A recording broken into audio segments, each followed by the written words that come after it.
kahapon, nagkaroon kami ng pre-disaster risk assessment meeting, PIDRA meeting, of course, led by our governor.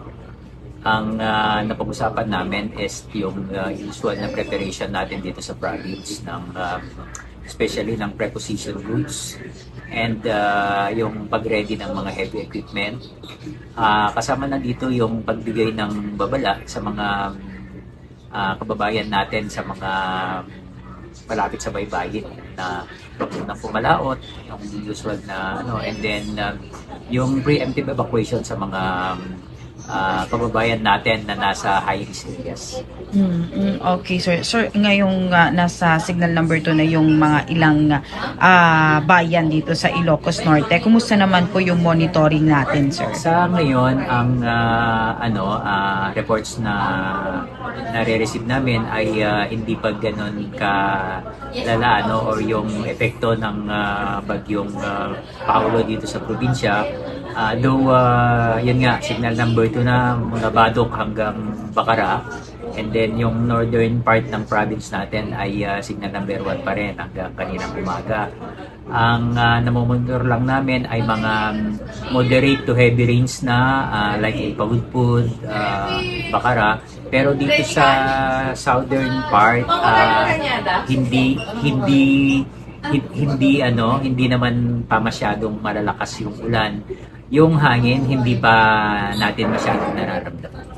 Yung mga lugar, sir, na talagang pag bumabagyo, may mga landslide, may baha, kumusta po yung monitor na? Yun yung isa sa mga napag-usapan namin kahapon. Kung napapansin nyo, wala tayong masyadong preposition na equipment dito. Pero yung mga critical areas ang tinitingnan namin. So halimbawa sa Panchan, sa Sitio Banquero, kung saan meron tayong mga landslide. Recently ay may mga nakatalaga na doon na taga DPWH District 1 na kung sakali man na magkaroon tayo ng landslide doon ay readily available yung mga equipment at tao nila to do the clearing operation para tuloy-tuloy pa rin ang traffic doon. And kasama na rin sa Adams. And then sa Sorsogon, Apayao, ang sabi ng DPWH District 2 naman ay nakahanda yung mga tao nila at saka mga heavy equipment. Since sunod-sunod po itong bagyo, sir, yung mga food packs natin na nagkakasya pa po ba, sir? Oo, tama, ang dami ding naapektuhan, affected families nung bagyong Nando. Pero kahapon po ay preposition tayo ng food packs. I can say na marami ito dahil binigyan lahat ng mga cluster bodegas natin dito sa probinsya. Of course, by the help of DPWH Regional Office and National Office ay nag-instruct si Gov.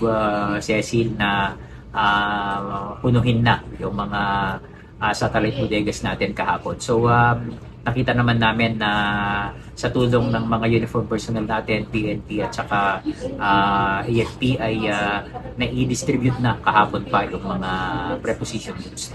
Sakaling itong Bagyo Paulo or lumakas yung ulan na, sir, possible ba na i-consider natin yung preemptive evacuation sa mga lugar na very risk? Oo, tama naman. Actually, yun yung lagi natin pinapaalala sa mga, lalo na yung mga mayroong mga preemptive evacuees talaga recently like Bacara, Nueva Ecija and Baghi.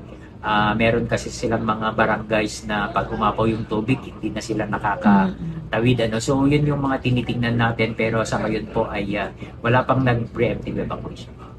Okay, sir.